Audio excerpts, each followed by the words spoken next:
तो दोस्तों थंबनेल पे आपने देखा होगा एनएसई और सिंगापुर एक्सचेंज के बीच में होने वाली है रेवेन्यू शेयरिंग की पार्टनरशिप। लेकिन इसका मतलब क्या है, क्योंकि दोनों आपस में एक तरीके से ग्लोबल लेवल के कंपटीशन तो हैं, एक दूसरे से compete करते हैं अलग अलग इन्वेस्टर्स के लिए, स्पेशली एफपीआईज को लेके। लेकिन अब बात हो रही है निफ्टी के कॉन्ट्रैक्ट्स की, जो डेरिवेटिव लेवल पे निफ्टी एसजीएक्स को, सिंगापुर एक्सचेंज को प्रोवाइड करता है। आज की तारीख में सिंगापुर एक्सचेंज उसको एक लाइसेंस फी दे देता है और सारा साल उसके कॉन्ट्रैक्ट पे ट्रेडिंग करवाता है। लेकिन इस बार एनएसई ने सोचा है कुछ नया और ये डील भी ऑलमोस्ट हो गई है। ये देखते हैं एग्जैक्ट वीडियो में कि किस तरीके से, what are the details, how it is going to pan out, और इसमें एनएसई और एसजीएक्स का आपस में क्या रिश्ता है, ये सब भी। तो आइए शुरू करते हैं।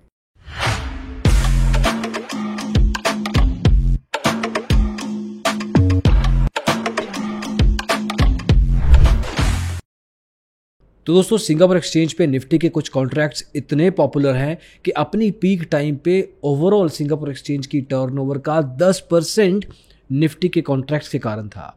ये ऐसा क्यों है? क्योंकि बहुत सारे फॉरेन इन्वेस्टर्स जो इंडिया मार्केट में डायरेक्टली पैसा नहीं लगाना चाहते लेकिन सिंगापुर मार्केट के थ्रू निफ्टी के कॉन्ट्रैक्ट्स में कर सकते हैं वो इन्वेस्टमेंट्स, वो लोग एसजीएक्स पे जाके ये इन्वेस्टमेंट्स, ये ट्रेडिंग करते हैं।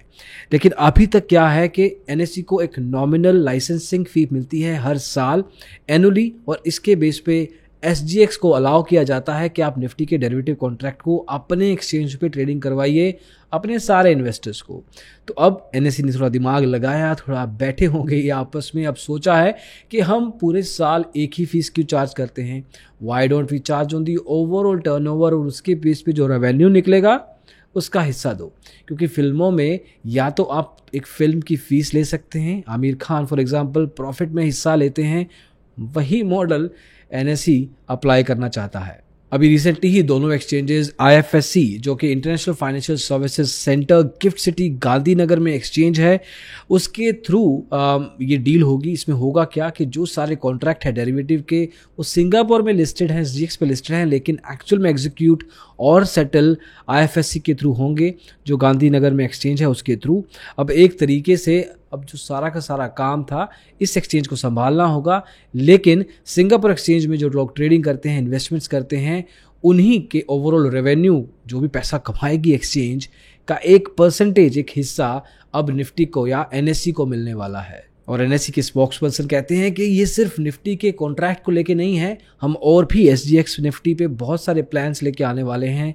हमारा धंधा बढ़ेगा तो क्यों ना हम नया चीज़ ऑफर करेंगे इन्वेस्टमेंट करने के लिए।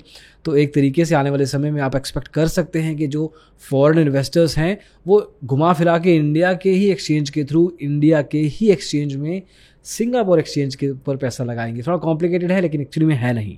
अब आप कहेंगे कि इस न्यूज़ से मेरा क्या लेना देना, सिंगापुर का एक्सचेंज, बाहर का इन्वेस्टर, इंडिया का कोई और एक्सचेंज बीच में करवा रहा है, इसमें मेरा नाम तो आपने लिया ही नहीं। देखिए, इससे डायरेक्ट नहीं लेकिन एक इनडायरेक्ट इम्पैक्ट ज़रूर पड़ सकता है।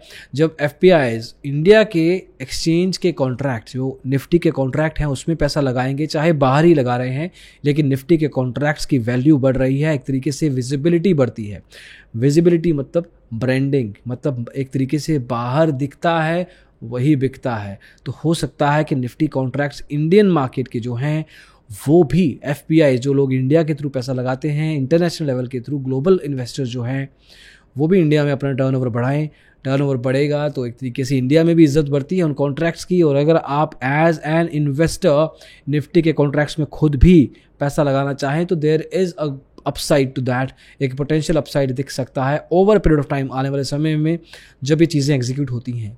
देखिए, ग्लोबल फैक्टर्स का डायरेक्ट इम्पैक्ट काफ़ी चीज़ों में पड़ता है, लेकिन इन केसेस में, इन तरह के केसेस में इनडायरेक्ट इम्पैक्ट भी पड़ सकता है। इसको एक तरीके से टिप या रिकमेंडेशन मत लीजिएगा, इसको एक तरीके से समझ के चलिए कि how does an event that happens outside the country but has Indian context into it, वो किस तरह से आपके टर्नओवर को, आपके ट्रेडिंग को, आपके प्रॉफिट पोटेंशियल को इम्पैक्ट कर सकता है over a period of time. Hopefully ये कॉन्सेप्ट आपको समझ में आया हो। This partnership is actually a good step. Partnership already है, but the kind of revenue model that has been used till now वो निफ्टी के लिए ज़्यादा प्रॉफिटेबल नहीं था।